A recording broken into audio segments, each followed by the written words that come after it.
শিশু সাহিত্যৰ অন্যতম এক উপাদান আৰু শিশু সাহিত্যৰ জৰিয়তে শিশুসকলক উদীয়মানসকলক এটা সুন্দৰ বাট দেখুওৱাৰ উপায় থাকে। নমস্কাৰ জনাইছোঁ ডেমক্ৰেচি লাইভৰ ষ্টুডিঅ'ত মৰম কুমাৰ লৈ আহিছোঁ আমাৰ গ্ৰন্থ ৰমন্থন আৰু গ্ৰন্থ ৰমন্থনলৈ আমি আমন্ত্ৰণ কৰি আনিছোঁ আমাৰ দীৰ্ঘদিনৰ এগৰাকী চিনাকি বাইদেউ। তেওঁ দীৰ্ঘদিন ধৰি এই লিখামেলাৰ লগত জড়িত, বিশেষকৈ শিশু সাহিত্য অনুবাদ মৌলিক বিভিন্ন সাহিত্য শিশুসকলৰ বাবে তেওঁ ৰচনা কৰি আহিছে। আজি আমি তাৰ সন্দৰ্ভতে কিছু আলোচনা কৰিম। বাইদেউ স্বাগতম জনাইছোঁ। নমস্কাৰ। হয়, আপোনাৰ এই লিখামেলা বিশেষকৈ শিশু সাহিত্যৰ সৈতে সম্পৰ্ক কেতিয়াৰ পৰা? আচলতে মই 2011 চনৰ পৰা মই সাহিত্য জগতত আত্মপ্ৰকাশ কৰোঁ। পোনপ্ৰথমে মই শিশু সাহিত্যৰ জৰিয়তেই মই আত্মপ্ৰকাশ কৰোঁ। প্ৰথমতে মই শিশু অনুবাদ সাধু, তাৰপিছত মৌলিক গল্প, তেনেকৈ মই ৰচনা কৰিছোঁ। আমি আৰু কথাৰ মাজলৈ যাম, তেওঁ কিনো কিতাপ ৰচনা কৰিছে। আজি এই মুহূৰ্তত আমি তেওঁৰ 3খনকৈ শিশু গ্ৰন্থৰ ৰোমন্থন কৰিব বিচাৰিছোঁ আৰু ইয়াৰ জৰিয়তে এবছৰ পূৰ্বে ডেমক্ৰেচি লাইভৰ ষ্টুডিঅ'ত আমি মৰমলেণ্ডৰ সহযোগত এই অনুষ্ঠান আৰম্ভ কৰিছিলোঁ। এয়া হ'ল গ্ৰন্থ ৰোমন্থন। তাৰ অৰ্থ এইটোৱেই, গ্ৰন্থৰ উন্মোচন হয়, পৰৱৰ্তী সময়ত হয়তো পাহৰণি গৰ্ভত সোমাই যায় আৰু সেই কথাকে আমি গ্ৰন্থ ৰোমন্থন নাম দি ইতিপূৰ্বে উন্মোচন হোৱা প্ৰকাশ পোৱা গ্ৰন্থসমূহক আমাৰ এই ষ্টুডিঅ'ত আলোচনাৰ জৰিয়তে ৰোমন্থনৰ প্ৰয়াস কৰি আহিছোঁ। আৰু আজি আমি 3খন কিতাপৰ বিষয়ে ৰোমন্থন কৰিব বিচাৰিছোঁ। যদি আপুনি এখন দিব পাৰে। হয়, আৰু এখন আপুনি লৈ লওক, মোক আৰু মই এয়া দেখুৱাইছোঁ, আমি আপুনি দেখুৱাই দিয়ক। 3খনকৈ গ্ৰন্থ, তেওঁ কিন্তু 3খনতকৈ অধিক গ্ৰন্থ ৰচনা কৰিছে, অনুবাদ বা বিভিন্ন গ্ৰন্থ। কিন্তু আজি আমি এই 3খন সন্দৰ্ভত আলোচনা কৰিম, বাকী কিতাপৰ খবৰ লওক। এয়া মুহূৰ্তত আছে ৰংমনৰ জ্ঞান। ৰংমনৰ জ্ঞান এইখন আপোনাৰ এখন গল্প সাধুৰ সংকলন। আন এখন হ'ল তেওঁৰ অভিমানী ৰিম্পী। এইখন এখন মৌলিক গল্প, শিশুৰ বাবে মৌলিক গল্প, সদ্য প্ৰকাশিত শিশুৰ বাবে মৌলিক গল্প। আৰু এইখন অনুবাদ সাধু সংকলন। এইখন অনুবাদ, বিভিন্ন প্ৰান্তৰ লেখকে লিখা তেওঁলোকৰ ভাষাত অসমীয়াত অনুবাদ কৰিছে। সোণৰ শিলৰ সাধু নামটোতে এটা এট্ৰাকশ্যন আছে। আমি যদি আলোচনা কৰোঁ অভিমানী ৰিম্পী, ইয়াতনো কি আছে? অভিমানী ৰিম্পীখন পঢ়িলে শিশুসকলৰ কি উপকাৰ আহিব? শিশুসকলে ইয়াত আছে বিভিন্ন ধৰণৰ বাৰ্তাবাহক গল্প। এই ধৰা মই বুলিয়ে কৈছোঁ, নিশ্চয় তাত বিজ্ঞান ভিত্তিক গল্প আছে। শব্দ তৰংগ, এইটো মই তাৰমানে শিশু চেমনীয়াক মই এটা বাৰ্তা দিব বিচাৰিছোঁ যে শব্দ তৰংগ বিজ্ঞান ভিত্তিক গল্প। আৰু আছে ভূগোল ভিত্তিক চন্দ্ৰ পৰিভ্ৰমণ। চন্দ্ৰ পৰিভ্ৰমণত কি কেনেধৰণে কি হৈছিলে সেই লৈ, আৰু কাহিনী সাধুৰ মাজেৰে তেওঁলোকে পৃথিৱীৰ কথা জানিব পাৰিব।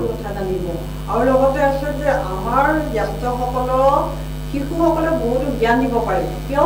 শিশুসকলকো পিতৃস্বৰূপ বুলি ক'ব পাৰি।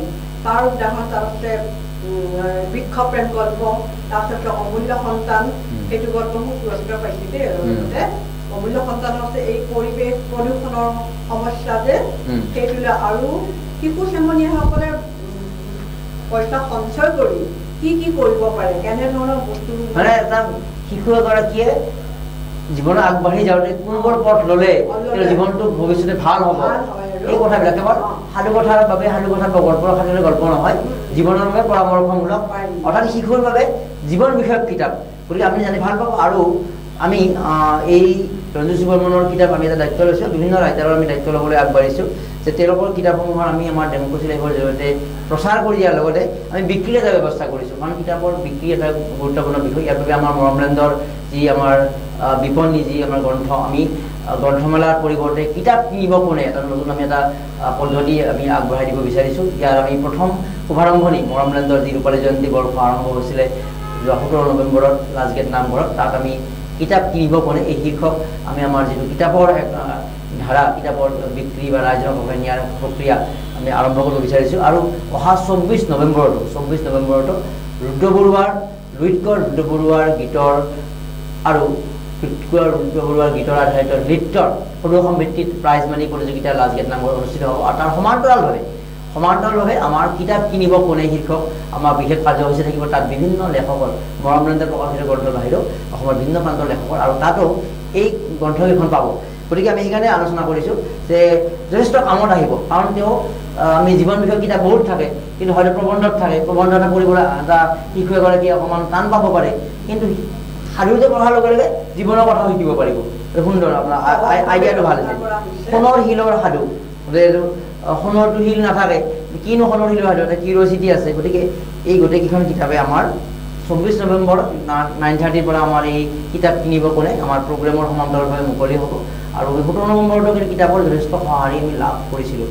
ইয়াকে আমি বুজি পাইছোঁ যে ৰাইজৰ কাষলৈ কিতাপ গ'লে কিতাপ ৰাইজে আদৰি লয়, আৰু এনেকুৱা কিতাপ থাকিলে তাত যদি শিশুসকলৰ মূলতা থাকিব, আমি আশা কৰিম শিশুসকলে এই কিতাপসমূহ সংগ্ৰহ কৰিব। আৰু কোনোবাই যদি গীতত পাৰ্টিচিপেট কৰিবও নাহে, আমাৰ কিতাপ কিনিব কোনে আমাৰ এই গ্ৰন্থমেলা যি হ'ব সেই তাতে তেওঁলোকে আহি এই কিতাপসমূহ ল'বৰ বাবে আহিব পাৰিব। লাষ্ট গেট নামঘৰ হ'ব, অতি সুন্দৰ এক লোকেশ্যন। এতিয়া আৰু ৰংমনৰ জ্ঞানত কি আছে? ৰংমনৰ জ্ঞানতো আছে, গল্প আছে, বিভিন্ন ধৰণৰ গল্প, তাত মানে পঢ়িলে গম পাব, আৰু এনেকৈ পঢ়ি দিলে গম নাপায় তাৰমানে। আচ্ছা আচ্ছা। তাত আছে আৰু সাধু আছে, তাতো বাৰ্তা বহা এনেকুৱা গল্প বাৰ্তাই দিয়া হৈছে, আৰু বেছিভাগ মুকুতা অসম প্ৰকাশন পৰিষদৰ আৰু বেছিভাগ আপোনাৰ হিয়াৰ ৰামধেনু, প্ৰতিদিনৰ অমূলা ঘৰত এইবিলাক প্ৰকাশ পাইছে, ধুনীয়াকৈ লিখি দিয়া আছে। আচ্ছা, ঠিক আছে। আমি তাত এটা কবিতাও অলপ ৰসাস্বাদন কৰোঁ। আপুনি যিহেতু বিগত বহু বছৰ যদি বহু কবি সন্মিলনত গৈ আহিছে, আমি দেখি আহিছোঁ, এটা কবিতা পাঠ আজি হৈ যাওক। আচলতে মই আজি হঠাৎ আহিছোঁ দেই, হঠাৎ আহি মই প্ৰস্তুতি নোহোৱা নাই যদিও মোৰ বেগত আছে। মই আজি আচলতে এটা অনুবাদ কবিতা লৈ আহিছিলোঁ, যিটো হিন্দীৰ পৰা অসমীয়ালৈ অনুবাদ কৰা।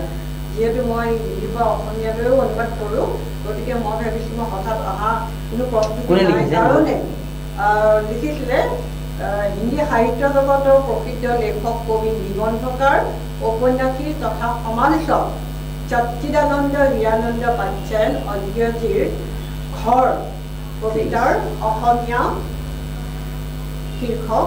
কবিতাটিৰ স্তৱক আছে কেইবাটাও, মই 1 নম্বৰ পঢ়ি দিছোঁ। কবিতাৰ স্তৱক 1। মোৰ ঘৰ দুখন দৰজাৰে যুক্ত এটি ঘৰ, মোৰ ঘৰ দুখন দৰজাৰ মাজত, তাত যিফালে জুমি চোৱা দৰজাৰ বাহিৰখনহি দেখিবা, আৰু দেখিবা বাহিৰৰ দৃশ্যবোৰ, ঘৰ নেদেখিবা। মই কিন্তু মোৰ ঘৰতেই আছোঁ, মোৰ ঘৰত কিন্তু কোনো নাথাকে, কেৱল মইহে মোৰ ঘৰত থাকোঁ, মোৰ ঘৰত যিফালে চোৱা কেৱল মোকেই দেখিবা। 2। তোমাৰ ঘৰ সৌতাত, য'ত আলিবাটটো সমাপ্ত হৈছে, কিন্তু মই যেতিয়া আলিবাটলৈ ওলাই যাওঁ তেতিয়া আলিবাটৰ সমাপ্তিনো ক'ত, তোমাৰ ঘৰ সৌতাত। 3। অইনৰ ঘৰ ভিতৰৰ পৰা খোলে যেন ৰহস্যৰ দুৱাৰহে, যি ৰহস্য তেওঁলোকেই প্ৰকাশ নকৰে। চহৰতো আছে অইনৰ ঘৰ, চহৰ আছে আকৌ অইনৰ ঘৰতহে, অইনৰ ঘৰ আনৰ তাতহে। 4। ঘৰ আছেনে কোনোবা যাৰ সৈতে আমি ঘৰৰ কথা পাতোঁ, সকলোৱে কিন্তু নিজৰ ঘৰৰ কথা কাৰো সৈতে নাপাতে, তেওঁলোকৰ কথা বাৰ্তাবোৰ এনেধৰণৰ যেন ঘৰেই নাই তেওঁলোকৰ। 5।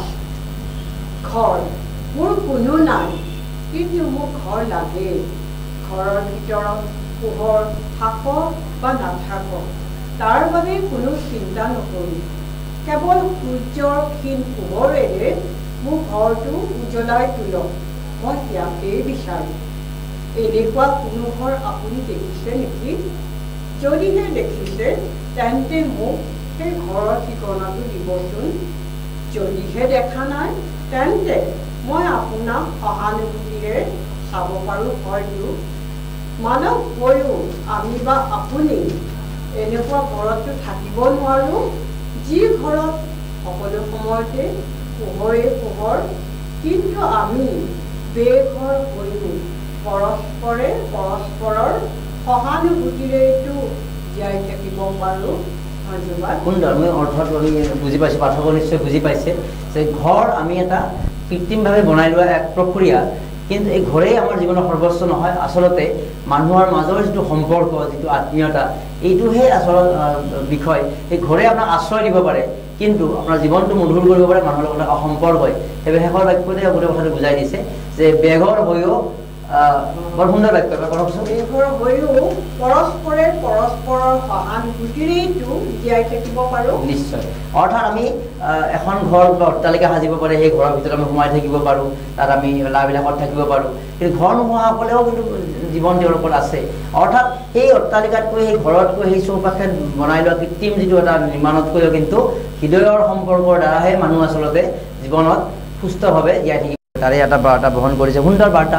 আমি দীঘলীয়া নকৰিম, আজি চমু কৰিম। আমি বিশেষকৈ 3খন কিতাপৰ কথা ক'ম, কিন্তু যিহেতু আপুনি 3খন কিতাপ নহয়, তেওঁলোকে 10খন কিতাপ আপুনি লিখি উলিয়াইছে, আমি আমাৰ দিনৰ পৰা জানো, আৰু অতি নিৰলস সাধনা, সুন্দৰ আপোনাৰ ব্যক্তিত্ব, কথা বতৰা, প্ৰায় সভা সমিতিবিলাকতো আপোনাৰ নিয়মীয়া উপস্থিতি আমি দেখা পাওঁ বিভিন্ন অনুষ্ঠানত। বাকীসমূহ কিতাপৰ কথাও এবাৰ আমি জনাই লওঁ। মই আচলতে 2011 সাহিত্য জগতত আত্মপ্ৰকাশ কৰাৰ পিছতেই 2013 চনত মৌলিক গল্প সংকলন হাজৰিকানী হাঁহি, এখন 2 নম্বৰ হৈছে বালিকা মহাৰাণী, এইখনো এখন শিশু অনুবাদ সাধু। তৃতীয়তে হৈছে পোষ্টমাষ্টাৰ, সেইখনো এখন অনুবাদ গল্প সংকলন। তাত কিন্তু অকল হিন্দীৰে নহয়, তাত আছে বাংলা ভাষাৰো আছে, ৰবীন্দ্ৰনাথ ঠাকুৰ, যিহেতু মোৰ ৰবীন্দ্ৰনাথ ঠাকুৰ আৰু প্ৰেমচন্দ মোৰ প্ৰিয় সাহিত্যিক। চতুৰ্থতে হৈছে মোৰ এখন কাব্য সংকলন, যিখন দ্বিভাষিক, হিন্দী আৰু অসমীয়া, শব্দায়মান এমুঠি অনুভৱ।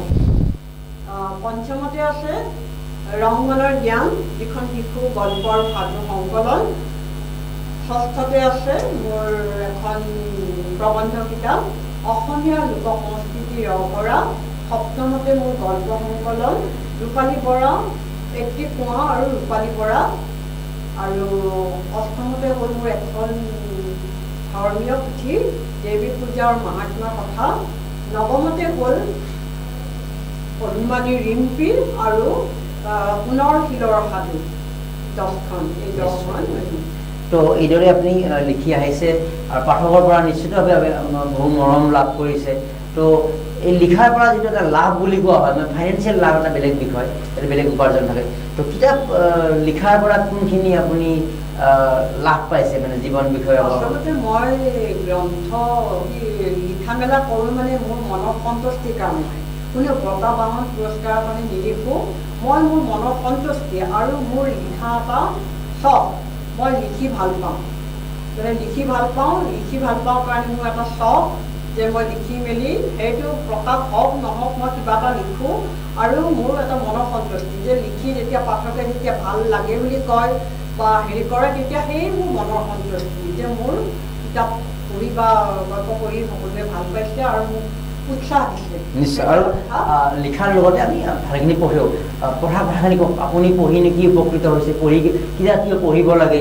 তো কিতাপ পঢ়াৰ সংখ্যা কমা বুলি কোৱা হয়, কিন্তু আমি কেতিয়াবা কিতাপ বিক্ৰী হোৱা দেখা পাই থাকোঁ। গতিকে যিসকলে নপঢ়ে বা পঢ়িব নালাগে বুলি ভাবে, তেওঁলোকক কি ক'ব, বা আপুনি কিতাপ কিয় পঢ়ে? আচলতে কিতাপ পঢ়িব লাগে, অধ্যয়ন কৰিবই লাগিব। আমি যদি লেখা মেলা কৰোঁ বা লেখক সাহিত্যিক হ'ব বিচাৰোঁ, প্ৰথমতে আমি অধ্যয়ন কৰিবই লাগিব। লেখক সাহিত্যিক নহ'লে পঢ়িব লাগে কিজানি? এনেও পঢ়িব লাগে, কিন্তু আজিকালি পঢ়া শুনাটো অকণ কমিছে। বেছিভাগে ইণ্টাৰনেটতে পঢ়ে বা হেৰি কৰে, কিন্তু আলোচনী কিতাপ বহুতে ক্ৰয় নকৰে, গ্ৰন্থমেলা সময়তহে ক্ৰয় কৰে বুলি মই ভাবোঁ।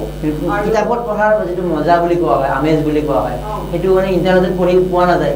মানে আমি মোবাইলত চাই থাকিব, হঠাৎ কাৰোবাৰ ফোন এটা আহিব, চাই মোবাইলত মেছেজ এটা আহিব, চাই থাকিব কিবা আপডেট এটা আহিব, কিবা এটা আহিব। পঢ়াটোৰ কাৰণে কিতাপ হ'ল কি চিৰস্থায়ী, সেইটো এটা চিৰস্থায়ী বস্তুটো থাকি যায়।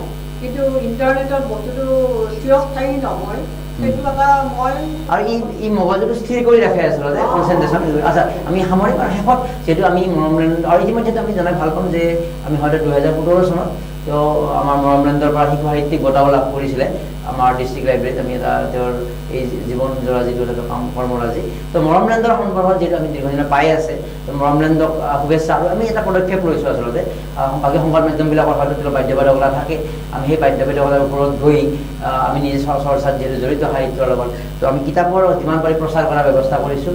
আৰু আমি নিজাববীয়াকৈ আমাৰ উদ্যোগত আমাৰ খৰচতে আমি ৰাইটাৰসকলক এটা পদক্ষেপ গ্ৰহণ কৰিছোঁ যে কিতাপবিলাকৰ চৰ্চা হওক। সেইবাবে আমি তুমি যদি অসমীয়া শিক্ষক আমাৰ বছৰজোৰা কাৰ্যসূচী লৈছোঁ, আৰু তাত আমাৰ কিতাপ কিনিব কোনে নামৰ বিশেষ ব্যৱস্থাৰ জৰিয়তে কিতাপ বিক্ৰীৰ ব্যৱস্থা কৰিছোঁ।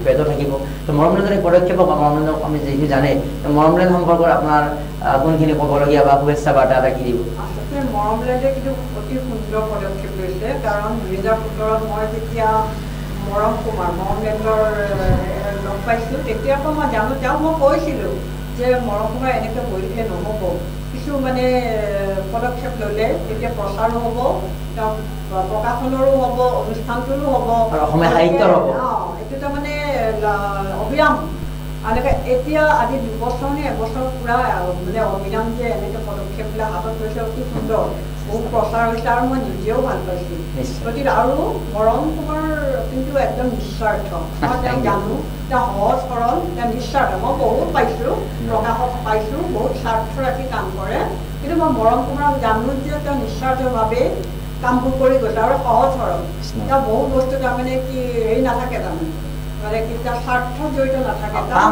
নিস্বাৰ্থভাৱে ৰাইজৰ কাম কৰিছে বা আমাৰ লেখকসকলক তেওঁ সমাজৰ মাজলৈ উলিয়াব বিচাৰিছে সেইটো অতি উন্নত সুন্দৰ পদক্ষেপ মই আগলৈও মৰমলেন্দৰ মৰম কুমাৰৰ উত্তৰটো কামনা কৰিলোঁ ভৱিষ্যত তেওঁৰ চিৰস্থায়ী হওক দীৰ্ঘায়ু হওক আগলৈও এনেকৈ অনুষ্ঠানটো আগুৱাই যাওক সেয়ে মই কামনা কৰোঁ ধন্যবাদ হয় আমি এইখিনি উৎসাহপূৰ্ণ বক্তব্য লগতে আমাৰ এইখিনি সময়ত তেওঁৰ যিটো সাক্ষাৎকাৰ আমাৰ ৰেকৰ্ডিং হৈ আছে আমাৰ ডেম'ক্ৰেচি লাইভৰ মৰমলেন্দৰ যি যুটীয়া আমাৰ কাৰ্যালয় পাব্লিকেশ্যন প্লাছ আমাৰ মিডিয়া ডিজিটেল মিডিয়া দুইটা মিডিয়া আমি হাউচ লগ হৈ একেলগে আগবঢ়াই দিছোঁ এইটো হাতীগাঁৱত গতিকে আমি বিভিন্ন লেখক আমন্ত্ৰণ জনাইছোঁ বা আমি আপোনাৰ কাষলৈকে যাম আমি ইতিমধ্যে কৈছোঁ মৰমলেন্দৰ 25 বৰ্ষ আৰম্ভ হ'ল আমি 2000 চনত আৰম্ভ কৰিছিলোঁ আৰু পৰৱৰ্তী সময়ছোৱাত আপোনালোকৰ মৰমেৰে আগবাঢ়ি গৈ আছে আৰু এই ৰূপালী জয়ন্তী বৰ্ষৰ পৰা আমি আৰু অধিক চিৰিয়াছ হ'বলৈ চেষ্টা কৰিছোঁ আৰু অধিক গৱেষণামূলকভাৱে সাহিত্যক কেনেকৈ জনপ্ৰিয় কৰিব পাৰি আমি 17 নৱেম্বৰত দুখনকৈ গ্ৰন্থ উন্মোচন কৰিছিলোঁ গীতা ভঁৰালী এগৰাকী প্ৰতিভাশালী লেখিকা তেওঁৰ উন্নত প্ৰকাশন গোষ্ঠীয়ে কেইবাখন গ্ৰন্থ প্ৰকাশ কৰিছে আমি প্ৰকাশ কৰিলোঁ 17 নৱেম্বৰত এৰিজনাৰ বৰত বিস্ময়কৰ গ্ৰেণ্ড কেনিয়ন মাজুলী মধুপুৰ ইত্যাদি অতি আকৰ্ষণীয় এখন সংকলন ভ্ৰমণ কাহিনী জিনুমণিবৰীয়াৰ নাম গীতৰ মহিমা আৰু আগন্তুক সময়ত কেইবাখনো কিতাপ আমাৰ প্ৰকাশৰ পথত আছে ইয়াৰ ভিতৰত অৱসৰপ্ৰাপ্ত শিক্ষা আয়ুক্ত তেওঁ অভিযন্তাও আছিলে অভিযান্ত্ৰিক মহাবিদ্যালয় জালুকবাৰীৰ অধ্যাপকো আছিলে পৰমেশ দত্তৰ অতি এখন আশ্চৰ্যকৰ গ্ৰন্থ পল ব্ৰাণ্টন নামৰ এগৰাকী বিশ্ববিখ্যাত লেখকৰ এখন গ্ৰন্থ যি গ্ৰন্থত অসমৰ ভাৰতবৰ্ষৰ যিটো আধ্যাত্মিকতাৰ যিটো ৰহস্য ভাৰতীয় আধ্যাত্মিকতাৰ ৰহস্যময় চমৎকাৰ নামৰ এখন কিমান চমৎকাৰিতা আছে আমাৰ সেই আধ্যাত্মিকতাত সেই কিমান কি আশ্চৰ্যকৰ গুণ আছে সেই বিদেশী লেখকজনে লিখিছিলে সেই কিতাপখনৰ অনুবাদ কৰিছে আৰু এই অনুবাদটো অতি সুন্দৰ অনুবাদ আৰু পৰমেশ দত্তৰ অনুবাদৰ সেই গ্ৰন্থসমূহে বুজে প্ৰত্যেকগৰাকী ব্যক্তিয়ে পঢ়িবলৈ কাৰণ আধ্যাত্মিকতাৰ জৰিয়তে আমাৰ বিশেষ এটা জীৱনৰ আগবাঢ়ি যোৱাৰ সুবিধা হয় তেনেকুৱা এখন গ্ৰন্থ আৰু লগত পৃথিৱীৰ প্ৰতিবিম্ব শেৱালী কলিতাৰ লগত দীপিকা দেৱী কলিতাৰ 3খনকৈ গ্ৰন্থ আৰু কেইবাখন গ্ৰন্থ আমি প্ৰস্তুত কৰি আছোঁ যাতে আপোনালোকক উপহাৰ দিব ইয়াৰ বাহিৰেও আমাৰ প্ৰকাশনৰ আমাৰ ক্ষমতাৰ বাহিৰৰ যিকোনো কিতাপ আমাৰ যেনেকৈ যি বাইদেউ আহিছে আপোনালোকক আমাৰ লগত আহিব পাৰে আৰু আপোনালোকক আমি অকৃপণভাৱে অকৃত্ৰিমভাৱে যিমানখিনি সম্ভৱ আমাৰ এটা প্ৰচাৰ দি যে লেখকসকল এটা আগবাঢ়ি আহিব লাগে সেই এটা প্ৰক্ৰিয়াত আমি অৰিহণা যোগোৱাৰ প্ৰয়াস কৰিছোঁ আপোনালোকক পৰামৰ্শ দিব পাৰে যে আমাৰ এই ডেম'ক্ৰেচি লাইভটো ব্যৱহাৰ কৰি মৰমলেন্দক ব্যৱহাৰ কৰি কিবা আমি কৰিব পাৰোঁ নেকি আৰু কাম কৰিব পাৰোঁ নেকি গতিকে আজি ধন্যবাদ জ্ঞাপন কৰিছোঁ পৰৱৰ্তী সময়ত আৰু আপোনাৰ বিভিন্ন কথা আমি সুন্দৰভাৱে নিয়মীয়াকৈ লিখি আছে কাকত আলোচনাত লিখি আহিছে লিখি যাওক আৰু শিশু সাহিত্যত শেষত পুনৰবাৰ কৈছোঁ অভিমানী ৰিম্পী এইখন এখন গ্ৰন্থ ৰংমনৰ জ্ঞান অতি সুন্দৰ সোণৰ শিলৰ সাধু অহা 24 নৱেম্বৰত ডেম'ক্ৰেচি লাইভ মৰমলেন্দৰ যি আমাৰ লুইতকৈ ৰুদ্ৰ বৰুৱাৰ স্মৃতিত সৌৰ সমিতিত প্ৰাইজ মানি আমাৰ ৰুদ্ৰ বৰুৱা গীতৰ প্ৰতিযোগিতা নৃত্য প্ৰতিযোগিতা হ'ব গীতৰ আধাৰিত গতিকে এই প্ৰতিযোগিতাত অংশগ্ৰহণ কৰিবলৈ অহাসকলে বা অন্যান্যসকলেও তালৈকে আহি ৰাজগেট নামঘৰত আমাৰ প্ৰাংগণত হ'ব এই কিতাপসমূহ ক্ৰয় কৰিব পাৰিব কিতাপসমূহ সংগ্ৰহ কৰিব পাৰিব কাৰণ আমি ভাবোঁ যে কিতাপ কিনাটো কিতাপ পঢ়াটো কিতাপ উপহাৰ দিয়াটো ঈশ্বৰৰ আশীৰ্বাদ লাভৰ এক উপায় বুলি আমি এটা বিবেচনা কৰোঁ আচলতে গতিকে ঈশ্বৰৰ আশীৰ্বাদ লাভলৈ অন্য উপায় নাথাকে এইবিলাক কথাৰ জৰিয়তে উপায়বিলাক হ'ব কাৰণ কিতাপখন পঢ়াৰ লগতে কিতাপৰ লগত জড়িত বিশেষ গোষ্ঠী লাভান্বিত হ'ব ৰাইটাৰগৰাকী লাভান্বিত হ'ব পঢ়াগৰাকী লাভান্বিত হ'ব আৰু তেওঁ পৃথিৱীৰ হকে কাম কৰিব আৰু ঈশ্বৰে সেইটোৱে বিচাৰে যে পৃথিৱীখন সুস্থভাৱে থাকক আৰু 24 নৱেম্বৰলৈ মই আহিব নোৱাৰিলেও কিন্তু অনুষ্ঠানৰ শুভেচ্ছা থাকিল নিশ্চয় নিশ্চয় হয় ধন্যবাদ জনাইছোঁ আৰু আমি আশা ৰাখিছোঁ এইদৰে আমাৰ অসমৰ লেখক সমাজৰ বাবে আমি সামান্যভাৱে আমি কৰোঁ আমি আৰু বাকীসকলেও এইদৰে নিশ্চয় কৰিব আমি কিছু পৰিমাণে কৰি যাম শুভেচ্ছা জ্ঞাপন কৰিছোঁ আৰু ৰঞ্জুশ্ৰী বৰ্মনৰ এই কিতাপসমূহৰ বাবে আপোনালোকৰ পৰামৰ্শ আপোনালোকৰ আশীৰ্বাদ শুভেচ্ছা কামনা কৰি এই গ্ৰন্থৰ মন্থন ডেমক্ৰেচি লাভৰ বিশেষ সাক্ষাৎকাৰৰ পৰা মই মৰম কুমাৰী